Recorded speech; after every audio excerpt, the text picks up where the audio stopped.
Estimadas alumnas y alumnos de secundaria, sean bienvenidas y bienvenidos a una sesión más de Aprende en Casa 2 de la asignatura Historia para tercer grado. Mi nombre es Leslie Mendívil. Prepárense para conocer acerca de la forma de vida en Nueva España. Mi nombre es Cintia Luarte y soy la maestra de la asignatura Historia. En la sesión anterior vimos cómo fue el proceso de colonización y conformación de Nueva España. Así, supieron que desde el inicio, Hernán Cortés nombró a esta tierra Nueva España y que, posteriormente, por designio del rey Carlos I de España y V de Alemania, el nombre se oficializó, al igual que el cargo de gobernador para Cortés. De esta forma, autorizó que los demás conquistadores administraran una extensión de tierra e indígenas y recolectaran el tributo. Con la encomienda, se generan cambios en la estructura económica y política de Nueva España. También existen continuidades, pero eso lo descubriremos a lo largo de esta sesión. Algo muy importante que no deben olvidar es lavarse las manos frecuentemente con agua y jabón durante al menos 20 segundos. Si necesitan salir de casa, usen el cubrebocas correctamente, cubriendo nariz y boca, y mantengan una sana distancia entre las personas. Hoy en la sesión revisaremos la manera en que se administró el territorio de Nueva España y las formas de recolección de impuestos que establecieron los españoles a los indígenas. Es decir, aprenderán en qué consistió el sistema de encomienda y el tributo. Lo anterior les permitirá comprender las condiciones en las que vivía la mayor parte de la población indígena, como consecuencia de la conquista española. Antes de comenzar, les recomiendo que tengan cerca sus materiales de trabajo, libro de texto, cuaderno y bolígrafo para hacer anotaciones. Es momento de compartir una lectura. En esta ocasión se trata el tema del tributo. El texto es de Mercedes Serna y se titula Fray Toribio de Motolinía y la política colonial española, los tributos y las leyes nuevas. La empresa providencial de la conquista y el recuerdo al buen caballero y venturoso capitán Hernando Cortés conforman temáticamente la epístola proemial de la historia de los indios de la Nueva España, de Fray Toribio de Paredes, así como la historia de los pueblos precolombinos mexicas. Motolinía o Toribio de Benavente o Paredes seguidamente pasará a arremeter contra los tributos que pesan sobre los indios. De esta manera, ya en el Tratado Primero, hará mención de las plagas que asolaron a las poblaciones amerindias tras la llegada de los españoles. A las tres primeras, la peste y el sarampión, las muertes ocasionadas por las guerras y el hambre, llega la cuarta, esto es, la de los estancieros y negros que los conquistadores pusieron para cobrar los tributos. Así, explica nuestro cronista el poder abusivo de tales hombres. En los años primeros eran tan absolutos estos calpiques que el maltratar a los indios y encargarlos y enviarlos lejos de su tierra y darles otros muchos trabajos, que muchos indios murieron por su causa y a sus manos. ¿Qué es lo peor? La quinta plaga es la de los grandes tributos, descrita por el cronista con un tono de denuncia. La quinta plaga fue de los grandes tributos y servicios que los indios hacían, porque como los indios tenían en los templos de los ídolos y en poder de los señores y principales y en muchas sepulturas, gran cantidad de oro recogido de muchos años, comenzaron a sacar de ellos grandes tributos, y los indios, con el gran temor que cobraron a los españoles del tiempo de la guerra, daban cuanto tenían. Mas, como los tributos eran tan continuos que comúnmente son de 80 en 80 días, para poderlos cumplir, vendían los hijos y las tierras a los mercaderes, y faltando de cumplir el tributo, hartos murieron por ello, unos con tormento y otros en prisiones crueles, porque los trataban bestialmente y los estimaban en menos que a sus bestias. Hasta aquí la lectura. ¿Qué relación tiene el tributo con el sistema de encomienda? ¿Cómo definirían las condiciones en que se encontraban los indígenas que describe Motolinía? Es impresionante el maltrato que padecieron los pueblos indígenas, maestra. Espero que la historia nos ayude a no repetir estas actitudes y a tener conciencia que todas las personas somos iguales en dignidad y derecho. Tu reflexión es un asunto que amerita todo nuestro esfuerzo y dedicación. Pero para ir descubriendo la manera en la que los españoles administraron Nueva España después de la conquista, les presento la siguiente diapositiva. ¿Qué observan en la imagen? ¿Qué hacen los protagonistas? ¿Qué personajes suponen están representados? ¿A qué época de la historia de México creen que corresponde la escena? Son dos españoles a caballo, seguidos por un grupo de esclavos indígenas, en los primeros años después de la conquista. De acuerdo, pero vamos por partes. Se ve un paisaje montañoso, transitado por dos hombres barbados a caballo y un grupo de hombres a pie. Los primeros visten camisa y pantalón, llevan casco o sombrero. Uno de ellos porta un estandarte. El grupo que va detrás carga bultos y portan taparrabos y una manta que cubre su cuerpo. Los hombres a caballo están al frente como guías del grupo que va a pie. Llevan posiblemente las pertenencias de los señores barbados. La escena posiblemente representa a conquistadores españoles e indígenas conquistados, es decir, encomenderos y encomendados. Si es así, la imagen hace alusión a la época colonial y se relaciona con el tema que revisaremos el día de hoy, el sistema de la encomienda. Pero, ¿por qué se instauró la encomienda en Nueva España? Bien, comencemos a disipar esta duda. Al término de la conquista de Tenochtitlan, los españoles, comandados por Hernán Cortés, se repartieron las riquezas que obtuvieron de los pueblos mesoamericanos, principalmente los metales preciosos como el oro y la plata. Este reparto se hizo de acuerdo al rango y al mérito del conquistador realizado durante la campaña de guerra y sometimiento a los indígenas. Sin embargo, el 20% del obtenido, que se denominaba quinto real, era para la corona española. ¿Lo sabían? Debido a la ambición de los conquistadores por obtener más riqueza y a que el oro comenzó a agotarse, propusieron repartirse los señoríos indios. Por tanto, los conquistadores empezaron a presionar a Cortés hasta que éste accedió a sus peticiones. Así se instauró la encomienda. Ahora profundizaremos en qué consistía este sistema, quiénes participaban y qué función desempeñaban en la encomienda, para quién era lo recaudado, con qué se cubría el impuesto, entre otras interrogantes necesarias para comprender la temática. Es momento de invitarlos a ver el siguiente video que contribuye a entender la encomienda y el tributo. Acompáñenos. Después de la conquista, los españoles sencillamente se repartieron los diferentes señoríos, reinos o altépetl que existían en Mesoamérica, se los repartieron entre los diferentes conquistadores en este sistema llamado de la encomienda. Y pues como acabo de mencionar, no era el encomendero el encargado de darles directamente latigazos a los indios para ponerlos a trabajar. Sencillamente el encomendero llegaba a un acuerdo con el tlatoani o gobernador de cada uno de estos señoríos, de cuál iba a ser el tributo que iba a percibir de cada uno de estos señoríos.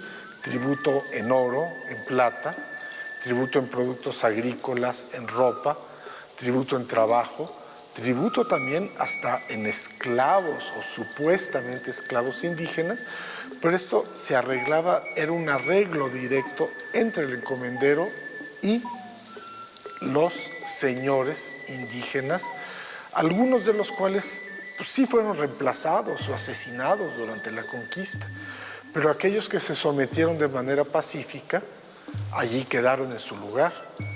Y aún en los casos en que los señores indígenas fueron asesinados o murieron durante la guerra de conquista o murieron por las epidemias, fueron reemplazados por sus hermanos, por sus hijos, por otros señores indígenas pertenecientes a los linajes gobernantes, pertenecientes a la nobleza indígena que fue respetada por los españoles.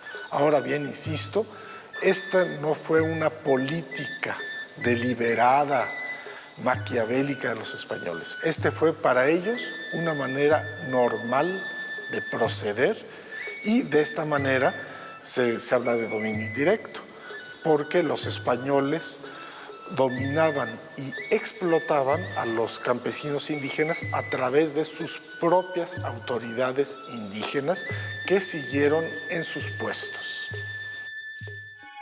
Hernán Cortés respetó la estructura administrativa que tenían los pueblos indígenas en el tributo. El encomendero era el encargado de administrar los tributos de diferentes pueblos indígenas. Los caciques, por su parte, los recolectaban directamente de los pueblos y mantenían la paz en sus comunidades. Generalmente eran indígenas de linaje noble.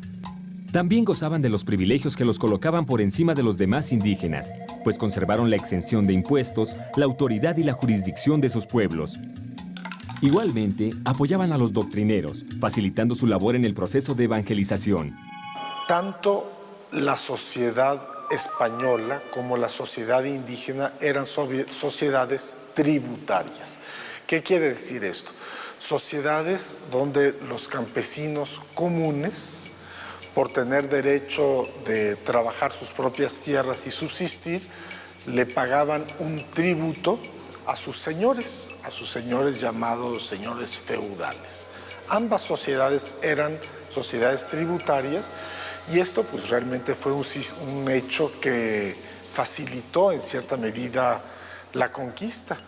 El sistema como tal no fue alterado. Un sistema tributario fue sustituido por otro.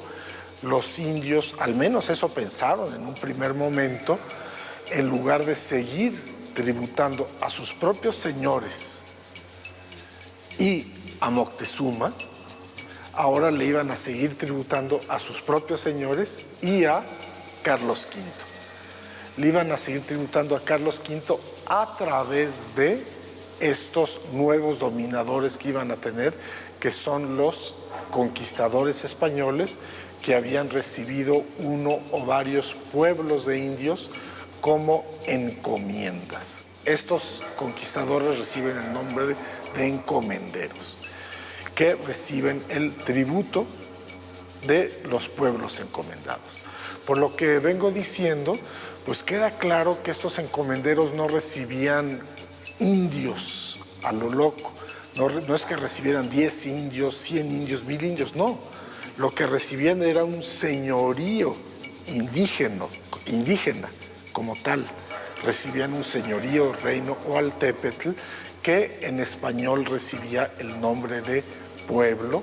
Este pueblo ya estaba acostumbrado, ya tenía su propio sistema tributario, que en un primer momento los indígenas podían pensar que el sistema no iba a cambiar mucho.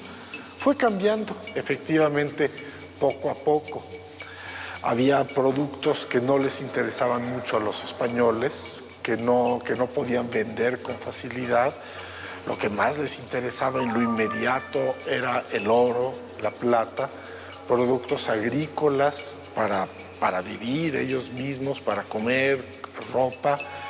Para los españoles, la conquista espiritual fue igual de relevante que la militar. Desde el principio, los conquistadores destruyeron las estatuas de los dioses y templos. Además, quemaron los códices que encontraron porque los consideraban paganos, pretendiendo así borrar la historia y la visión religiosa de los indígenas. Un elemento importante para el proceso de evangelización fue la educación sistemática de los niños indígenas hijos de nobles. En 1524, Cortés mandó al Colegio de San Francisco a todos los hijos de los nobles que vivían a 20 leguas, es decir, 83.8 kilómetros a la redonda de la Ciudad de México. En los atrios de los conventos no solamente les enseñaban muchos elementos de la religión católica, sino también a tocar instrumentos religiosos católicos, a seguir practicando sus artes y artesanías, o sea, pinturas, esculturas, arte plumaria, pero con temática católica. También les fueron enseñando a los diferentes oficios de los españoles, y a la crianza de huertas y de animales que habían traído los españoles. La conquista dio lugar a leyendas que forman parte de nuestra cultura. Una de ellas es la de la Casa Colorada. Cuenta la leyenda que mientras los españoles destruían Tenochtitlan, Hernán Cortés vivía en una casa en Coyoacán con su esposa, doña Catalina Juárez Marcaida. Se dice que ella lloraba a diario y rezaba en un altar que se encontraba en la casa, pues sentía celos de la Malinche y de algunas mujeres más.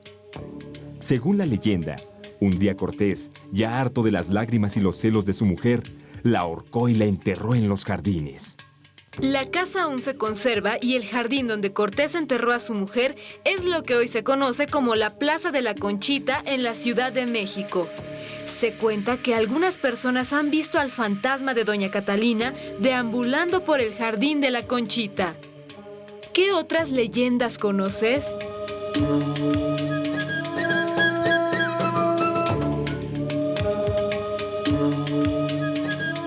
Sin duda, la conquista modificó las relaciones de poder del mundo prehispánico e inició un cambio en el ámbito cultural con la imposición de la religión católica.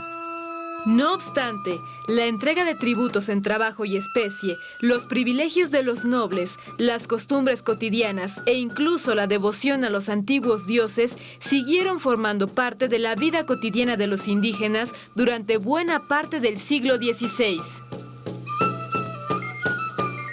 Ahora sabemos que la encomienda consistió en repartir señoríos a los conquistadores, a quienes se les denominaba encomenderos.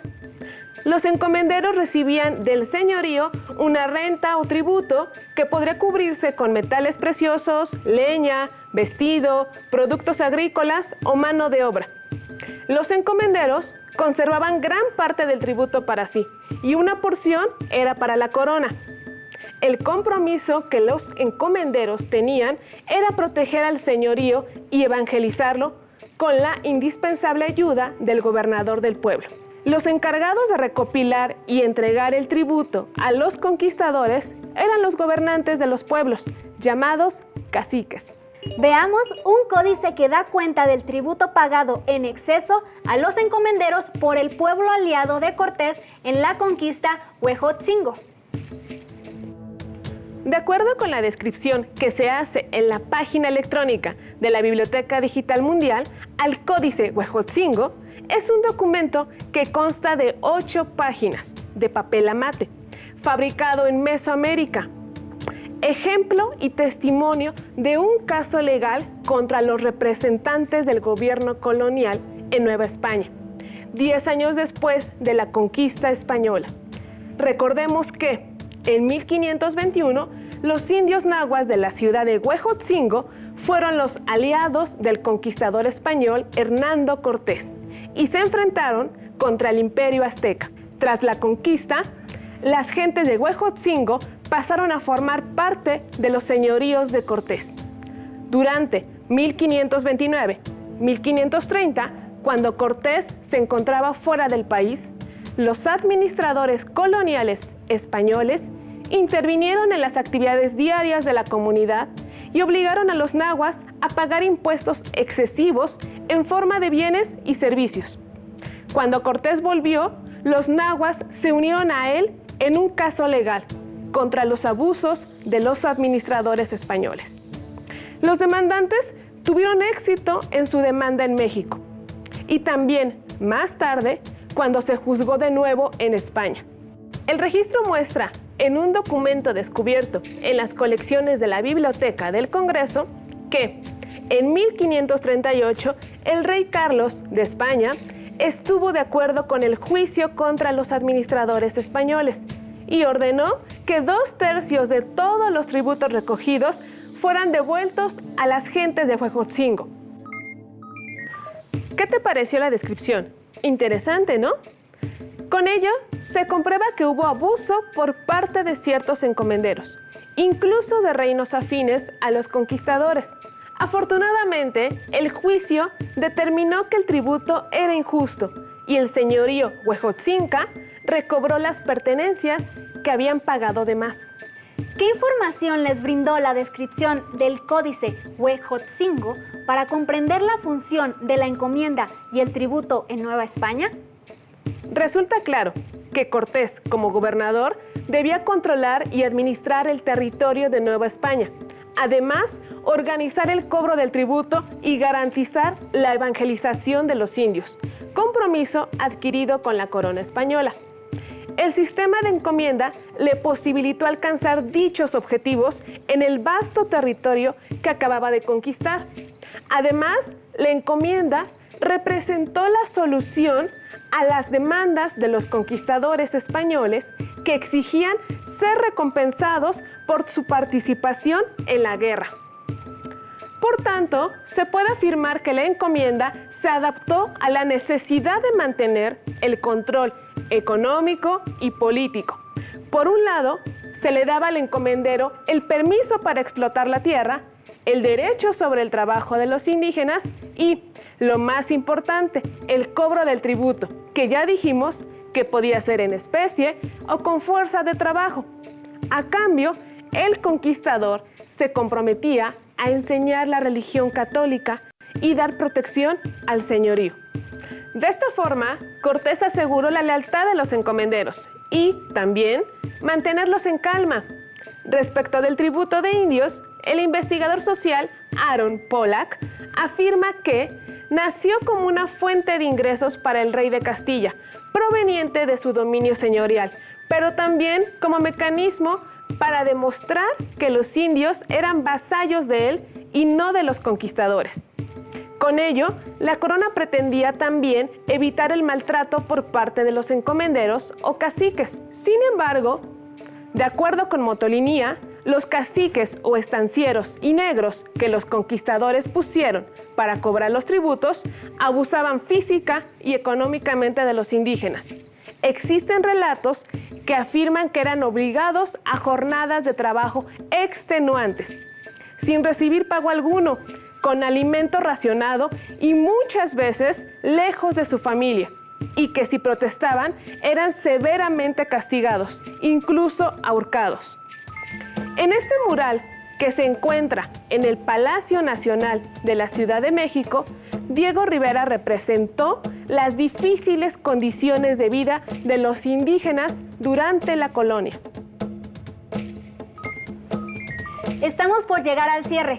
Como se dieron cuenta, en esta sesión empleamos diversas fuentes de información histórica para indagar acerca del tributo y la encomienda en Nueva España.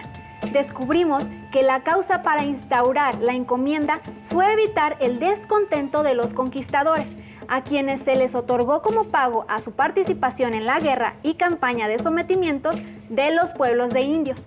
Así, la encomienda sirvió para mantener en calma a los conquistadores.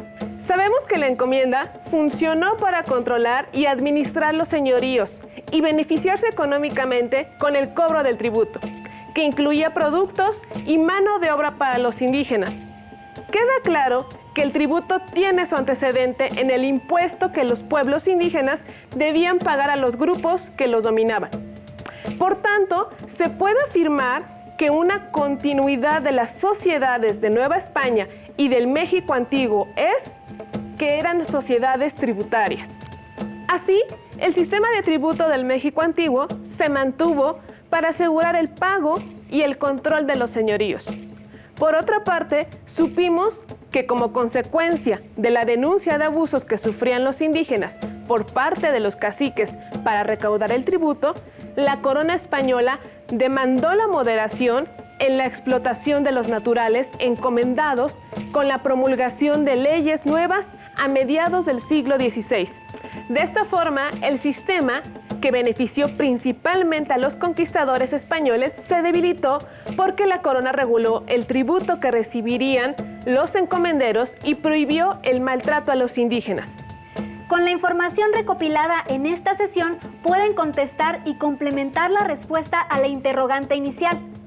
¿En qué condiciones consideran que se encontraban los indígenas en el sistema de encomienda? También pueden aventurarse a explicar cómo se relaciona el relato de Motolinía con la encomienda. Por ejemplo, podemos suponer que las denuncias de maltrato, como la del fraile Toribio de Paredes o Benavente, contribuyeron a que la corona emitiera las nuevas leyes en Nueva España. ya que, como aseguraba, las condiciones en que vivían los indios iban en contra del proyecto evangelizador propuesto por los franciscanos. Para concluir, les tenemos un reto. Investiguen en su libro de texto o, si les es posible, en internet las definiciones de encomienda y tributo y elaboren fichas de trabajo que les permitan recordar lo aprendido el día de hoy. Pueden ilustrar con imágenes de su libro de texto o, si fuera el caso, con las ilustraciones de códices que puedan consultar vía internet. Para ampliar más sus conocimientos sobre este tema del México colonial, pueden revisar el material documental y visual que les ofrece su libro de texto de tercer grado de secundaria y pedir apoyo a sus maestros. ¡Listo! Terminamos. Pero aún tendremos más encuentros para seguir explorando sobre el desarrollo político, económico, cultural y social de México. ¡Nos vemos pronto!